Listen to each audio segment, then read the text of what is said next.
Ladies and gentlemen, welcome back to the JKWD podcast, where we have a great one for you today. But first, hey, Kelvin, what's going on, man? How are you? I'm awesome, young man. I am. It's a beautiful day. I'm feeling great. We just had an incredible conversation. And, as they say, all is right with the world. How about you? I am wonderful. I did get some energy out of that conversation. I know you did too. Our guest is Michelle Kuei. She is a coach living in LA. She said she specializes in particularly female entrepreneurs, getting women out of their comfort zones. And we get into a lot. We get into, I think, Evolve was one of her big ones, and Be Brave was the other one. But Michelle presents us with a challenge, presents us personally, but also you as listeners with us as surrogates. But that means that we have to do it too. Yes. We are brought to you today by Vitamin K Daily. Get yourself 4 weeks free. VitaminKDaily.com. Get your daily dose of positive from the Prince of Positive himself, Kevin P. Ringgold Sr. Wake up every day. Find out how awesome your day is going to be Monday through Friday. Get yourself 4 weeks free. After that, just $24.95 a year. Get it before the price goes up. I'm going to keep saying it because that was my challenge to you this year. We'll see if it sticks. There you go. But if it's not for you, just cancel before your 4 weeks are up. But I think it's going to be for you. If you do cancel, you won't get charged anything. VitaminKDaily.com. That's VitaminKDaily.com. I'm going to play some music. And on the other side of that, you'll hear our conversation with Michelle Kuei.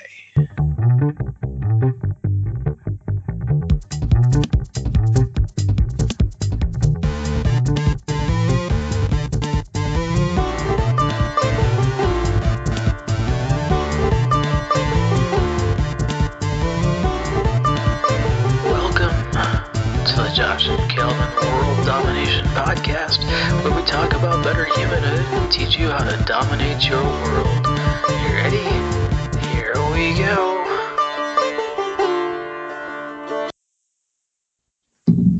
Hello. There she is. Hey, Josh. Hi, Kelvin. Hi. How are you, Michelle? Good morning. Thanks for being flexible and changing the time. Oh, you're welcome. We enjoy each other's company anyway, so. Oh, cool. Where are you guys located? Kelvin is outside of Syracuse, New York. I'm in Savannah, Georgia. Oh, it's two different locations. Very different. I'm in California. What Los part? Angeles. Oh, okay. Yeah. I'm sorry, last word? Los Angeles. Oh, okay. Yeah. So you I grew up in New York, actually. I went to school in Queens, got my pharmacy degree in Queens, went to St. John's. And then I moved out here in California with family. Wow. Yeah. There you go. That's a big move. So California, like New York, is newly opened. Are you enjoying new freedoms or? I personally, I'm still afraid. Okay. We can probably talk about fear. Because every time I go into public and seeing a large crowd, it always makes me hesitate, even though I'm fully vaccinated. But I kind of see it as like getting your flu shot. It doesn't guarantee that you won't get it. It just means that you're less likely to get it, or the symptoms would be less severe. So I always hesitate to a large crowd. I always hesitated to, with large crowds. Anyway, before COVID. So. Are you introvert? Yeah, me too. Very much so. And I've been working from home since 2012 anyway. Yeah. That there was not much change there. Yeah, same here. Well, so one of the things I started when I first got into coaching was I was struggling looking for places to work in person. So I couldn't find a place to do consultations and also meeting clients in one-on-one. So I decided, I'm so good with social media. Why not just bring the whole entire business online, and I can get to more people that way. And the more the merrier, right? So right before the pandemic, I was already having that visibility that I created online. So it was just kind of like a piece of cake, and things are just moving along for me. So I'm like, oh, okay, I can work from home now. Awesome. Hey, everybody's doing this now. So yeah, people are used to it. Yeah. Hey, before we get too far into it, then, since you already mentioned you're a coach, why don't you tell us a little bit about your mission and how you got involved in it and why it's your mission, and we can take it from there. Yeah, my mission is to help women entrepreneurs to shine. I know it sounds really simple and cheesy, but I truly believe that every single one of us have a talent and we have a purpose to bring into the world. So something that I'm super good at, someone else cannot do. And my job on this planet, during this lifetime, is to help others to uncover or discover that talent. And that would be my cat keep moving my camera. So I saw the ears off to the corner a few minutes ago. It's like, right. That's his chilling spot. Like I bought one of those that you can put it onto the window, and right underneath my camera. So it's like, wait a minute, it's in my way. So my mission is to help these women to really step out of their comfort zone and be confident and courageously talk about what is it that they're good at and what is it that they're serving the world. So I'm helping them to shine. Awesome. And how did you come about that as a mission? I came about, so it became my mission and passion when I was struggling to find a place in the world. For the longest time, I was really confused, and it almost feels like I was dropped off by an aircraft or airplane or alien spaceship here on Earth. And somehow I'm supposed to be a human. I'm supposed to blend in. I'm supposed to belong somewhere. And for the longest time, and maybe you can relate to this because I'm also an introvert, is that a lot of time when I have conversation with people, it doesn't feel there's a connection. I always feel that I'm an outsider. It doesn't feel like I belong here.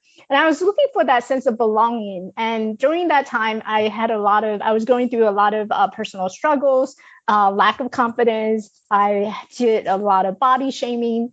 So along that journey, I discovered that there's something so beautiful that I can do and no one else can.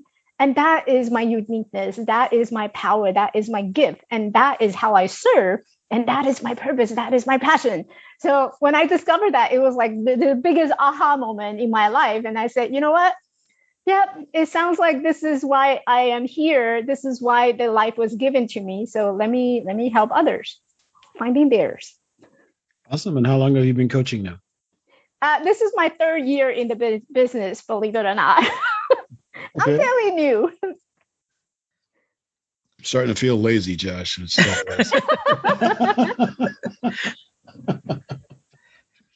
Maybe you need more coffee. I know I could use more coffee. Tell us about comfort zones and how you decided to step out of yours and how you help bring people out of theirs. Comfort zone is like a wall that we created for ourselves, by ourselves, with all these hidden beliefs that we need to act and say and behave in certain way in order to survive in the society. So comfort zone is something that is you're staying with your safety zone so that you don't have to push too hard, that you don't have to show up, and just enough to be able to make money and have a job, have a roof over your head. So that is comfort zone to me. How did I step over that comfort zone was when you create enough wall and when you feel super isolated and there's no one else that understands you and can connect with you, and you keep getting these rejection or signals of hey, you're not good enough, or you're not smart enough, you're not tall enough, you're not enough. When you have enough of these enoughness, then you start to question the bigger picture, the bigger purpose of life. Mm-hmm. And I found myself doing a lot of questioning. I asked a lot of why. Why does the accident only happen to me? Why did I have to go through what I have gone through? Why is it that I am different from others? Why do I look different? Why do people keep looking at me? What the hell are they looking at? When you start asking enough why, you start to really understand on a deeper level in terms of who you truly are. And when I start to getting to know myself, that was the time I realized, hey, maybe there is superpower within me. And maybe that whatever I have created behind the wall is not supposed to be there in the first place.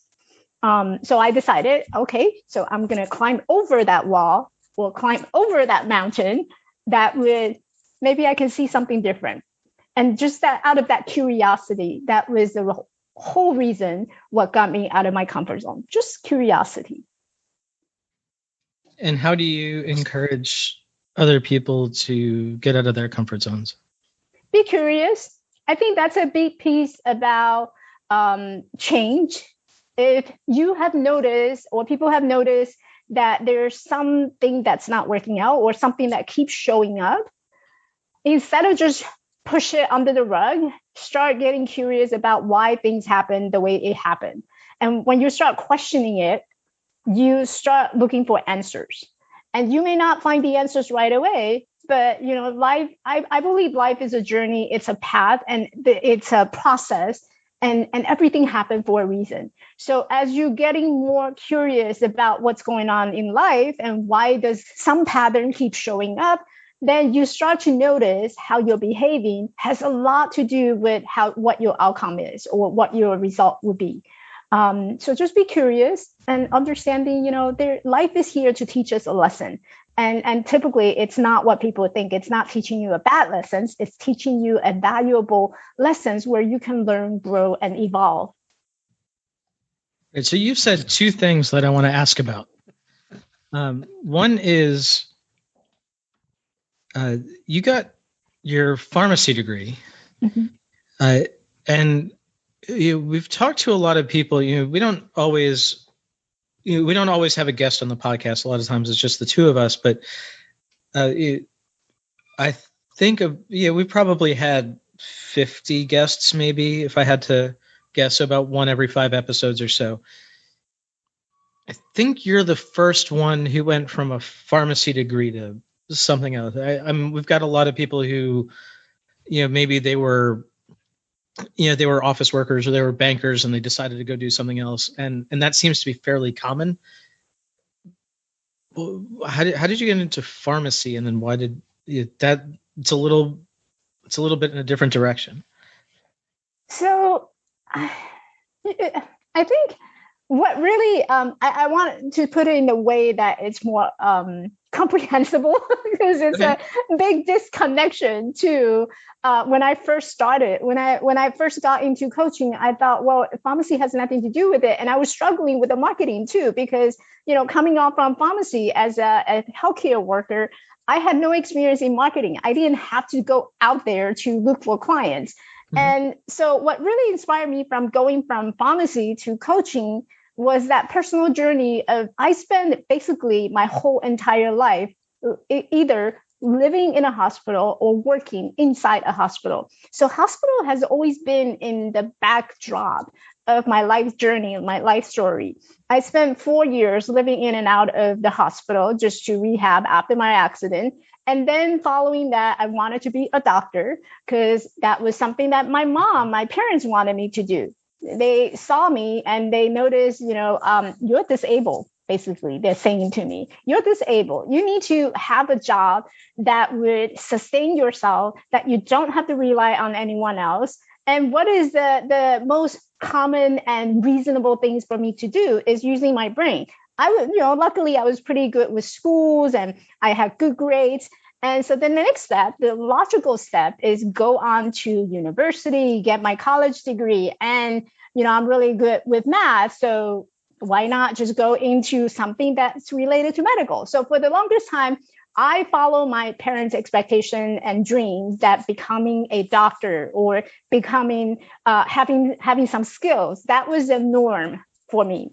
So I decided, it makes sense. I had a lot of science class. I decided that I was going to be a pharmacist because I didn't want to stand there. And can you imagine 4 feet 4 inches tall, standing behind a operating table, and the patient is up on the table, and I have to use a ladder to climb? That makes no logical sense to me. So then, like the next thing, the closest thing to doctor would be a pharmacist. Everybody goes to a pharmacist, right? So I work in retail Walgreens. I worked there for 5 years before I actually moved out here in California. So things were just logical, and I was just following everybody's steps. So what got me to coaching was something that I wanted to do for myself. It was that aha moment that woke me up and say, hey, instead of following your parents' dream, why not following your own dreams? Do you want to live this way the whole entire life? The answer was no. So here I am. I'm a coach. So it was really breaking out of what your parents had wanted for you. That's great. The other thing I wanted to ask about is when you talked about getting out of your comfort zone, you talked about climbing over the wall. Now, when I think about a wall, I think you can go over it, which is the metaphor you used. You can also go through it, Kool-Aid Man style, or around it. Why did you choose over?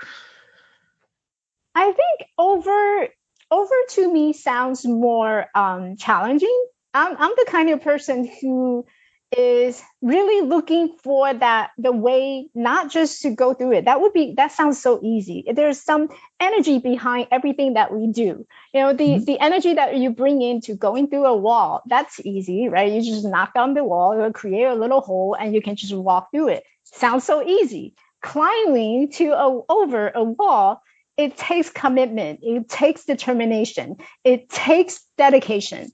And I think it's a perfect way to describe how our life is. It takes commitment, it takes dedication, it takes discipline in order for you to get to what you want. Life is not supposed to be easy. Like people have, I wish I can have easy life, but life is not supposed to be easy. Life is supposed to be hard. And so that it tests your courage, it tests your dedication, it tests whether or not you really mean what you want to get. So going around it is easy. Going through it is easy. And for me, I'm the kind of person who's more about feelers, about courage, about getting over. So I chose getting over it. Nobody's ever probably told you this, but you have a lot of energy.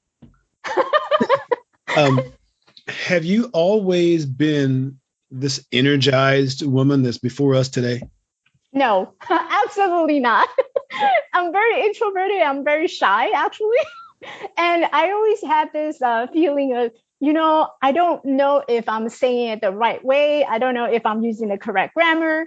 And I don't know if people is going to laugh at me and my accent. And sometimes I joke, I just have to bring humor into myself and say, you know what? I speak with the Chinglish, so just deal with it, right? I speak with Chinglish. What do you want? But before that, it was not like this. I'm very shy, very quiet. I don't want people to judge me. I don't want to be noticed. You don't want to be noticed, but yet you're presumably becoming, if not already, a world-renowned life coach right now. So you're not going to be noticed at all. So how did you get past those? I don't know if you were talking about, speaking Chinglish and I don't know. I'm assuming I've been wrong before, that there were maybe perhaps some feelings of inferiority there compared to other people. As opposed, I have a very good friend who is Chinese, and we have talks all the time. And I keep telling her how what a genius she is. She hates that. It's horrible. But anyway, how did you get past those feelings of maybe they don't like me because I'm Asian, or and get past that and then get on with life. Because I'm assuming that your clientele is wide open. You're not picking and choosing. You're just talking to people. Yeah. How did you get over those feelings? So those are the feeling of judgment. And I spent my whole entire life living with judgment, whether it's judging by others or judging by myself. There's that piece of judgment. And when it comes to judgment, we're all afraid of being judged. We stand out there. We don't want to look different. We don't want to be questioned with our authority or being an expert in our area. So there's a lot of different judgment that we all have. And when it comes to judgment, it's not about other people. It's about what is it that we're judging ourselves. So right now, I'm talking to you and you could say a lot of different things. And that if I were to really hold on to that piece of judgment, I could perceive it as you're judging me, or you're avoid using some word because you don't want to feel offended to me. But the reality is everything about what you said has nothing to do with the way I am being. I am this perfect human being, beautiful, amazing, inspiring. That's who I am. So how you perceive me has nothing. It's irrelevant to me, the way I'm being. So all I have to do is show up, just be myself.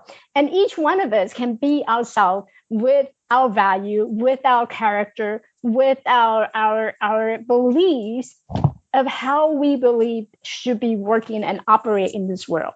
So we're not going around to offend people. No, we're actually bringing our own best version into the world to make this world a better place. So instead of feeling judged and feeling offended, those are becoming informations. And when one of the strategies I always teach people to use when it comes to judgment is you keep a judgment journal, because we all constantly judge ourselves and others are judging us. So write it down and keep a judgment journal. What do you do with that judgment journal? What you do is you go back and look at what is it that you're judging. So say, for example, today I'm judging that my Chinglish is really bad. My accent is super bad. So I'm going to write it down and I'm going to go back to it. I'm going to look at it in two different ways. One way is more neutral and the other way is more of a positive. So more neutral way of looking at the same statement is, you know what? I'm Chinese. I speak 2 languages. Can you speak 2 languages? I bet you know. So that would be something more neutral and something more positive.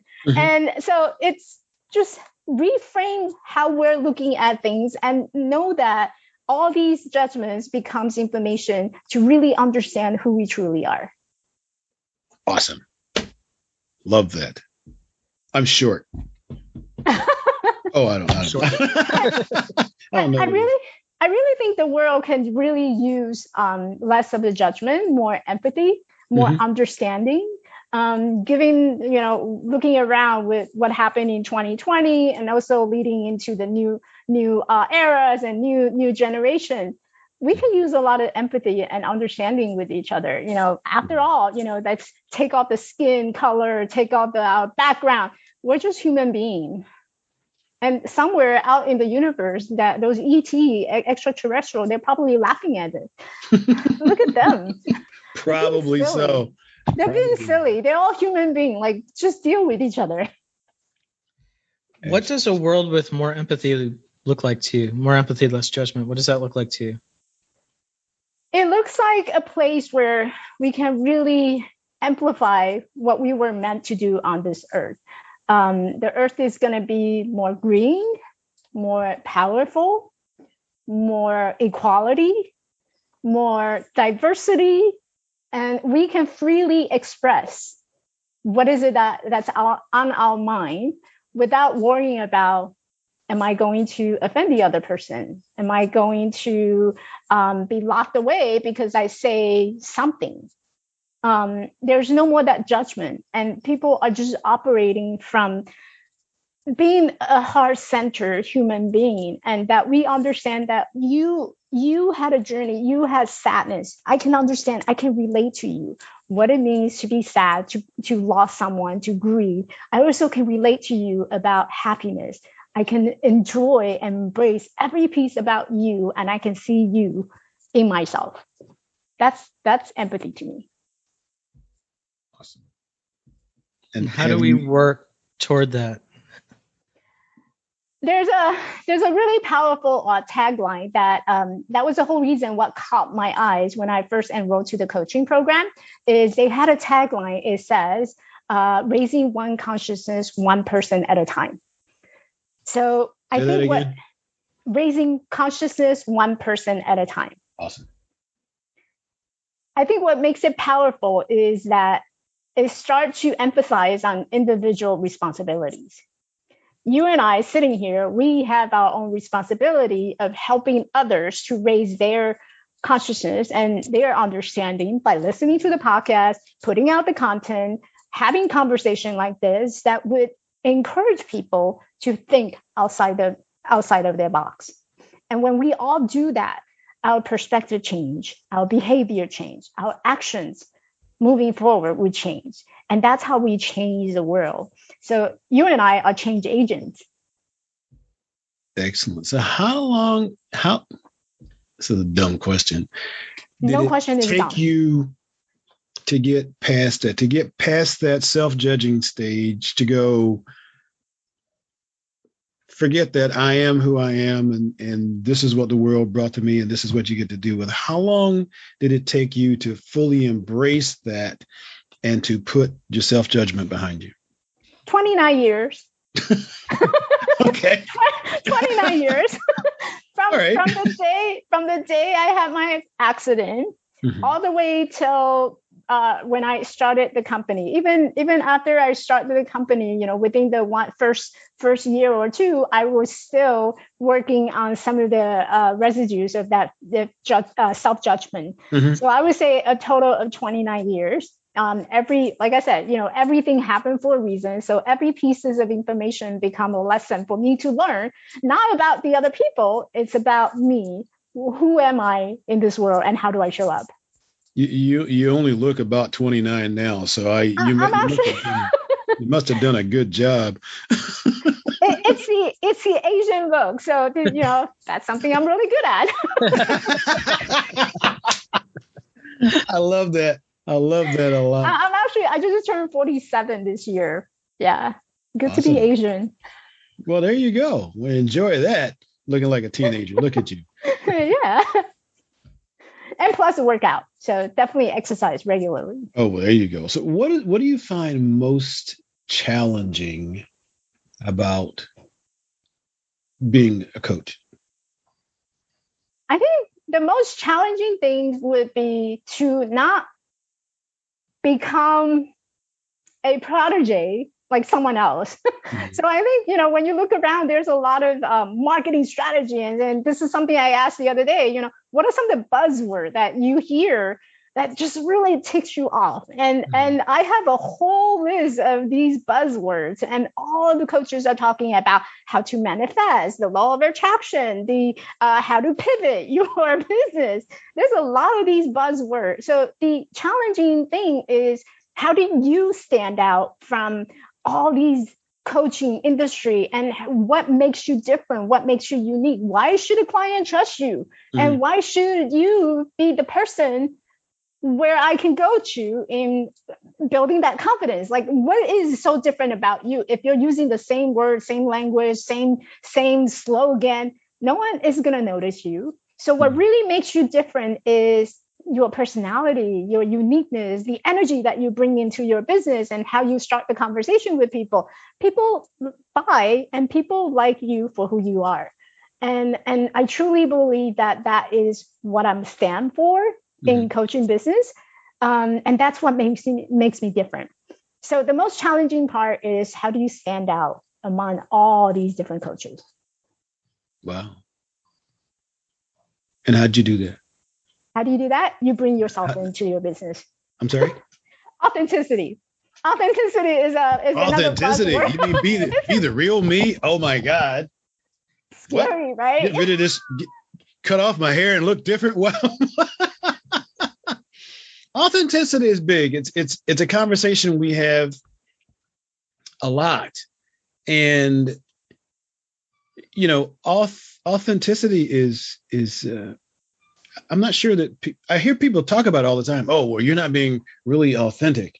And I'm like, so what does it actually mean to you? What does authentic mean to you? I'm sure you've had to come across that at some point. So how do you've got a client and they're worried about not being authentic. How do you help them out of that? So when it comes to not being authentic, a lot of time it has to do with who we believe we are and who are we trying to become.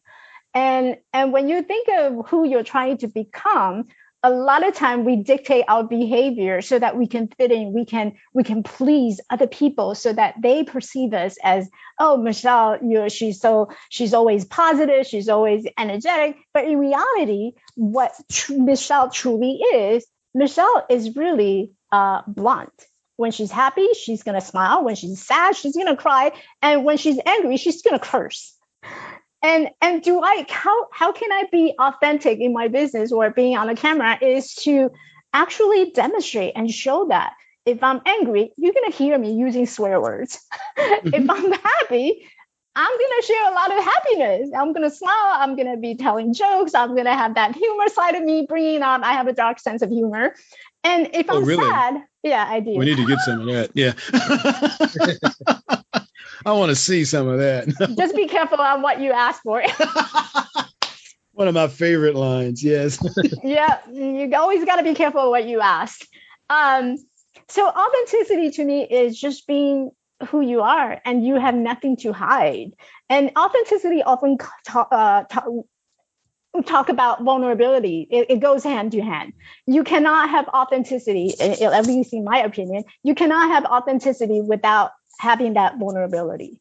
Vulnerability to me, it means that, there are some struggles that I'm going through on a daily basis. I say, for example, I don't know how to do the streaming on video. I'm gonna be really open about it. And you know what? I suck at technology. I'm going to be talking about it so that I can get more help. And vulnerability, it's not about, sharing something that your darkest secrets to the world and that everybody needs to know about. Vulnerability is really about admitting that you have emotions and these emotions are real. And when you bring out that emotions and people can see it, resonate with it, people can connect to you better. And that is authenticity to me. Being real. Are people getting the real you? Instead of this superficial camouflage that you put on, a show that you put on, and deep down inside, that is not who you are. So if people go to my Facebook, they want to see Michelle, not someone that glamorous pictures or photo or all the happy things that I only share on social media. They want to see what I am struggling with. Tell me more. Do you actually struggle? I do. You don't seem like you struggle. I hear this bigger than life person, and seeing you, thinking about you struggling seems, oh, she can't possibly struggle, which I know is that's what we say. But you talked about your accident. I didn't know too much about that. Is it okay to talk about that a little bit? If you can tell us what happened? Sure, absolutely. So my accident happened when I was 11 years old. I was coming off from school one day and I got hit by a taxi that was driving just down the road and I didn't catch it. The next thing that I woke up was I woke up in the hospital. And as a result of that car accident, I walk with crutches. I'm 4 feet 4 inches tall. My left leg is shorter than my right. And I always look funny. I walk funny. And for a long time, I had to wear these metal brace up until I was 16. So all my peers, my friends, they would turn and look at me. And they're probably thinking, oh, what's wrong with her? And I kid you not, I actually had adult grown woman. She was walking down the street one day, and then she had to run across the street. She tapped on my shoulder and she asked me, look into my eyes, and she asked me, "What's wrong with you?" Huh? And yeah. So that's one example of what I was struggling. It's that self-confidence and that lack of self-esteem and seeing myself as someone who's normal. I never saw myself as someone who is normal. Normal to me means that, you're probably at least 5 feet tall, someone who's have a good body, if not like super hot bodies, and you are able to get on date and you get into relationship with no problem. That seems to be the norm for me. And when I look into the mirror, I don't see that norm, that normal person. I saw someone who is disabled, someone who is always getting rejection in relationship, someone who is always being seen and being put at the corner. No one want to come to me. So for the longest time, that's what I was struggling. And what I also struggled was that depression. I would wake up in the middle of the night. I would just cry for no reason at all. No freaking reason at all. I would just wake up in the middle of the night and I would cry. And what I had wished that I had done was I wish that there's somehow magically I can chop off my legs and install a new pair. It sounds a little sci-fi now, but yeah, I wish I had chopped them off. I would say now is probably the time you can do that. Get it done, yeah. If you really wanted to. Yeah, so that's what I wish I could have done. If I have a different or new pair of legs, I would look completely different. My life would be completely different. I would be happier.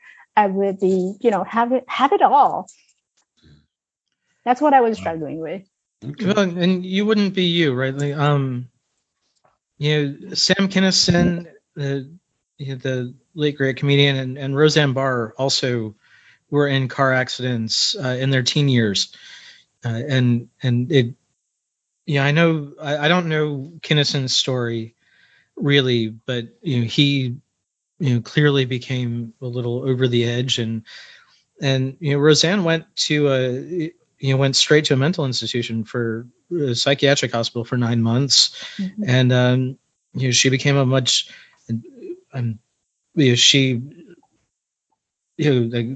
she's a much different person than anybody else on the planet, really, and probably as a result of whatever happened in her brain after the car accident. So you're not alone, and I think now is the right time. They always say that the best time to plant a tree would be 20 years ago. The next best time is right now, and we're at such a time in human history, where everybody kind of, like, we could have lost 15 months basically. My daughter is 2.5 years old. Half her life, people have had half a face.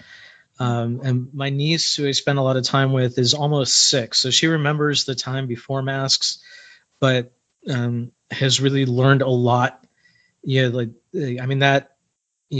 Turning 5 and then, going through kindergarten, during COVID, it was a strange time in her development. But it's been, for people who thought they were complete human beings and done at the beginning of this, something's changed a lot over the last 15 months. And I think that if we weren't before ready to talk about how we change during times of isolation, how we deal with mental health struggles, how we deal with physical health struggles, how the two combine. Loneliness. We had Pete Bombachi from the Genwell Project, which tries to get people out and together.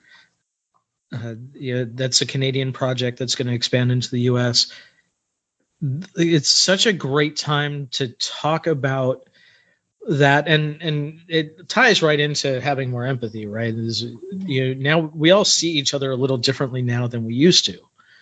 And the more we talk about the challenges, the more we can see we're more the same than not, right? Absolutely. I completely agree with you. And I think, as human, we have choices. And despite the fact that maybe some of the listeners they don't see that they have a choice right now. Maybe they lost their job, they lost their family, and lost something, during the 15 months of period. But you get to choose. You can choose to focus on the loss, on the negative, on all the things that had happened to us. You can focus on the tragedy that all the past 15 months that had happened. But you can also choose to focus on what was the opportunity. What have you learned from this experience? Did you need to learn about using technology? Did you need to learn about connecting with people? Did you need to learn about maybe seeing more family, having more family time? What have you learned from this experience? And that is what life is really about. It's not about focusing on all the tragic event that had happened in life. It's about how do you learn and pick up all these information and turn it into something that's revolutionary for yourself on your own personal journey. And I love the phrase evolve, or the word evolve, because I truly believe that, Darwin's theory, evolutions and human are any type of organism. It's about evolving. It's about evolution. So if you keep focusing on the negative, on the struggles, on the challenge, and without learning what you have learned from these challenges, then those challenges are meaningless. So how do you put meaning in a more of a positive spin behind those struggles, behind those challenges, is going to help to move forward. No matter, what type of event coming up next, we are going to be more prepared. We're going to be able to have more wisdom in dealing with whatever the challenges ahead. There's a challenge. There's a purpose behind those challenges. That was awesome. Not learning from your challenges made the challenges meaningless. I just had to write that down. Excuse me. I got a little chill right here on the shoulder. That's perfect. Thank you very much. Oh, wow. That's good. All right. So, see, there's all that energy you're talking about. The sun started shining over here and you're all the way away. So right now, and this is going to sound like a wrap up question, but it's not. It's just what's on my mind at the moment. If you had to give a single piece of advice to any person that they could benefit from right this second, what do you feel is the most important piece of advice you could give them? I would say be brave. Brave is a big word to me. Being brave, it means that you know that no matter what is ahead of you, whether it's fear, it's happiness, it's the life that you want, it's whatever that you have in mind, or maybe just pick up the key and go out to the grocery or go into the crowd that we had talked about. Mm-hmm. Just be brave and do that. You're going to get two outcomes. One is the result that you want, and the other one is the result that you never expected, and it could be something even better. But you will only know if you start taking action. And in order to take action, you have to be brave. So you know how there's a phrase that goes, in the world where you can be anything, most people encourage you to be kind. Mm-hmm. I would encourage you to be brave. How do we get there? I take that. How do we get there? Mm-hmm. Close your eye and jump. Did that once. Just close your eye and jump. So a lot of time, we have these fear. We cannot be brave because we have fear.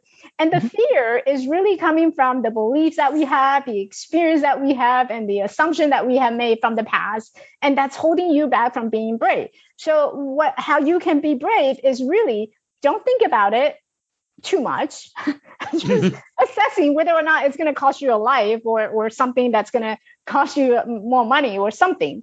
But don't think about it and just close your eye and take a leap of faith.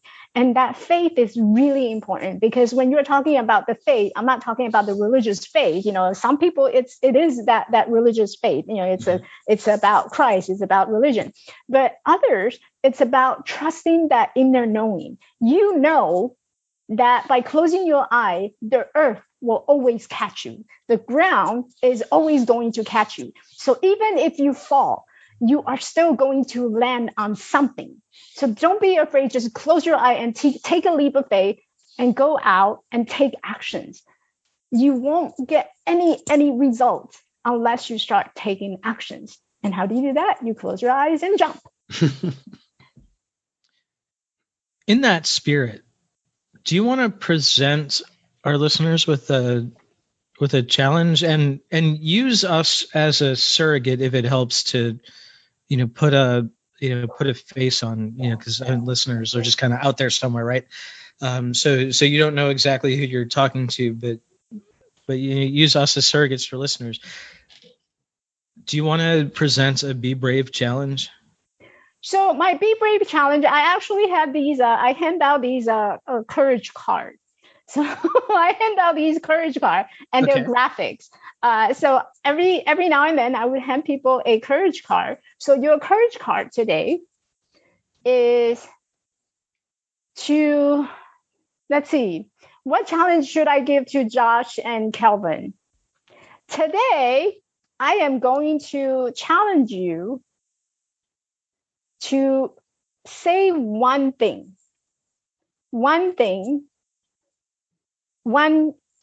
thank you to the person that's closest to you. I want you to go out there and give that person a hug, whether it's your spouse, your wife, or your kid. Go out and give that person a really real hug, like a hug, and tell that person why you're thankful for them. Tell that person how much they mean for you, and tell that person what are you committed to do for them. That's your courage card. I think that's a great challenge. What you're committed to do for them. Mm-hmm. That's how we influence each other. See, I was doing really good with this challenge until you added that last part. I'm all about commitment. You're not going to get away with a commitment. Wow. We all influence each other, even our loved ones. So how you show up to them is going to dictate how they show up for others.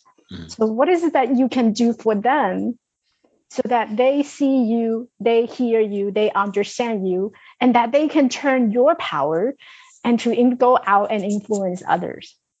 So what can you do to commit to that? Interesting. Am I supposed to come up with an answer to that? No.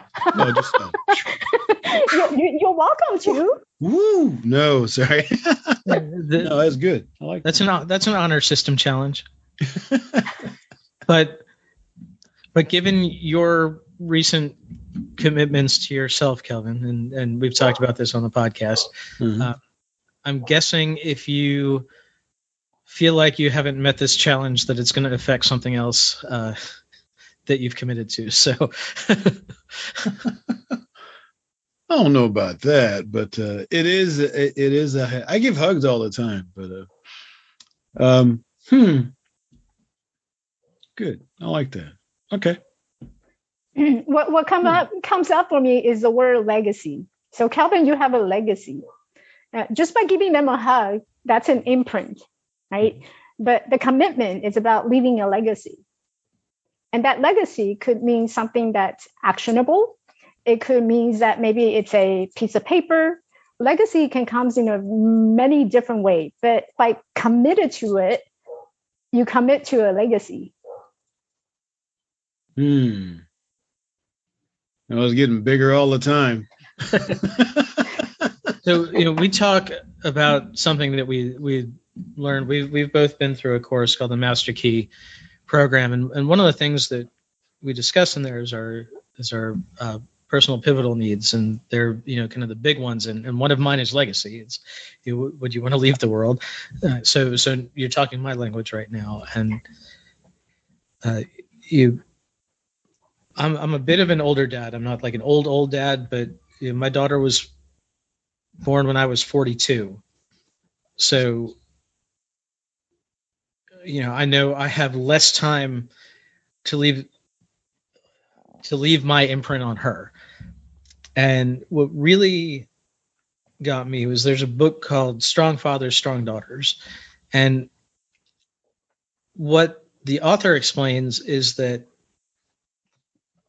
every interaction with her, she wants me to be a hero. It doesn't matter if I've had 2 hours of sleep and I've had a crap day at work.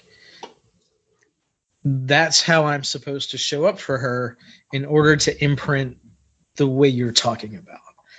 So that's something I think about a lot, and I think that's a great challenge for all of us to think about how we're showing up for people in our lives and in the world. It doesn't even have to be anybody we know. I mean, this could you have the opportunity to leave something of a legacy for a person you run into on the street. We talk about random acts of kindness all the time, and how often does that get paid forward? I bet more than we think, and that's creating a legacy, if even for that day. Yeah. People would actually be surprised, like how many short and brief interaction that you had with someone else that you kind of just remember is stuck to you. Maybe it's like you said, it's that random kindness that you came across. Someone gave you a smile. Someone say, gave you a thumbs up as you're hiking through the Inca Trail. And that was their legacy for me, because they created an imprint. No matter how short or brief it was, you remembered it, years and years down the road. You remember that person turn around, give you a thumbs up, and that's what makes you continue in going. So like if you were to look at the individual level, and I think this also ties back to the topic of the empathy, is that we have our ability to impact others this very second. Like how I am showing up on this call, how I'm showing up on this interview, and how I'm bringing my energy to you, that you are going to walk away feeling energized, feeling inspired, feeling that, hey, I had a great conversation today. And that is my legacy. That is my legacy for just this one short 45 minutes of our time together. That is my legacy. So instead of thinking of legacy is something that's big and something that people can see, something that's measurable, every interaction, every moment that you have, you are leaving a legacy. And your daughter is not only going to remember you as a hero father, she's going to remember how kind, how generous, how openly sharing the emotion you have with her. She's going to remember all that, and not just, my dad was working 9 to 5. He came home, he was tired, but he still played with me. That's not the type of legacy that we're talking about. We're talking about the legacy, how she's going to remember you. Yeah. I'm leaving a legacy today. That was. You are. Yes, you are. Yes, you are. Wow.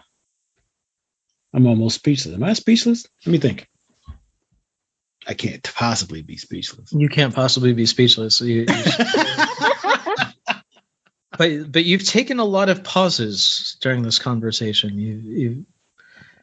I have taken a lot of pauses during this conversation.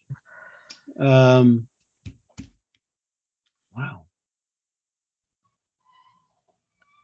Well, good. So all in all, right now, you've been coaching for three years, you said, right? Yeah, 3 years. How do you feel your impact has been so far?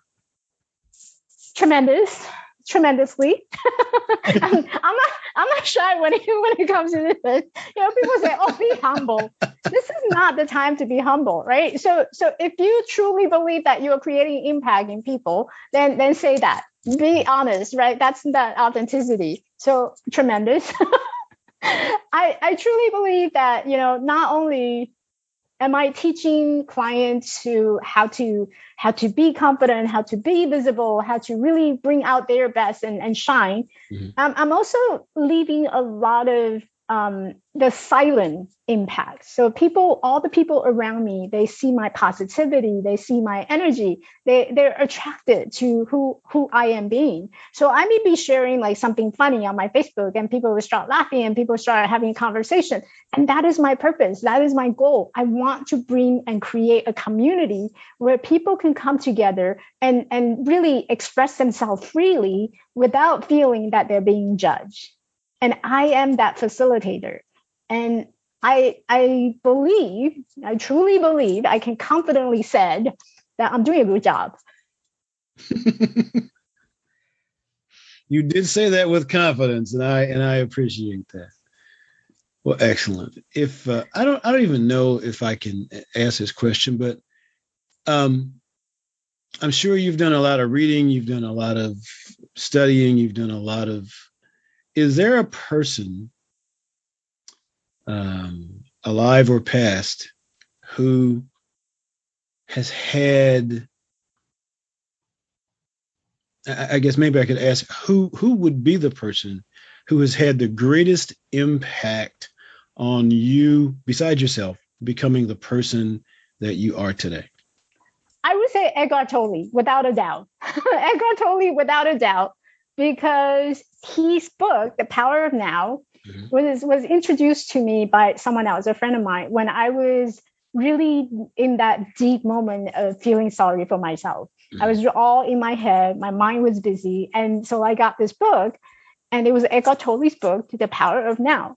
So I started reading it, and I loved it. I love the fact how he talked about separating ourselves, our own identity, from the ego mind, mm-hmm. which is a mind that's always constantly chatting with us, that's creating a lot of fear, a lot of judgments. And once I was able to separate my ego versus my true identity, I started to see the light at the end of the tunnel. I started to notice the changes that I was able to take and implement and start taking actions. So definitely Eckhart Tolle. See, now I got to go back and finish reading that book. You really should. I mean, you made me read it. I did. And honestly, I think the time that I was having the highest degree of success and the things that I was doing was a time when I was reading. I got about halfway through it, talking about the ego mind. That was a very powerful book, but I hadn't finished it. So something else I get to complete. And then, but thank you for that. That was very important to me. Thank you. We read books at different stages for different reasons. And sometimes, we read it halfway because it was meant to be that way. Now you're going to go back and you're probably going to pick up and start reading it again. It's going to give you a different feeling because you're bringing a different experience into reading the book. So for a lot of people, I would encourage them, even if the book that you have read it once already, go back to it, because life gave you a different experience between the last time you read it till now. And now when you go back to read it again, you're going to have a different perspective, different way of seeing the book, and different understanding of what the book was talking about.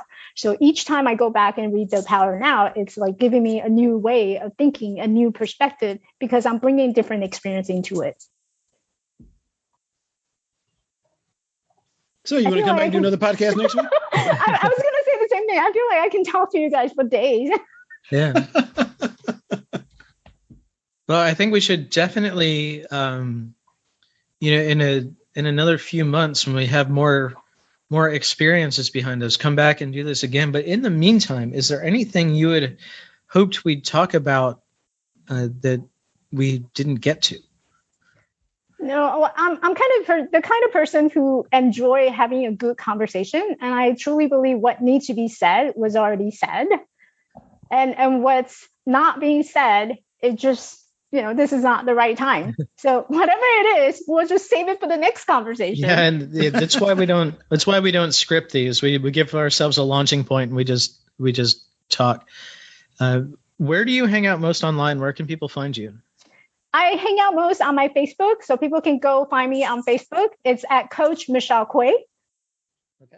That's actually my personal page. So you're welcome to friend me, come to my community, and let's start a conversation. Awesome. And we'll have that linked up in the show notes and everything. And we'll link the website. I know that you got a new one under development, but it'll be ready for people if they hear this later in the future, and we will let you know when this is up. Appreciate Thank you very much. I had a great time with you guys. Awesome. Thank you so much. Yeah, this was a lot of fun. Thank you. All right. Have a great rest of your day. Bye. Bye-bye. Hey, thanks for listening. Show notes and more at jkwdpodcast.com. Don't forget to subscribe, leave a review, and share with your friends, and we will see you next week. Bye.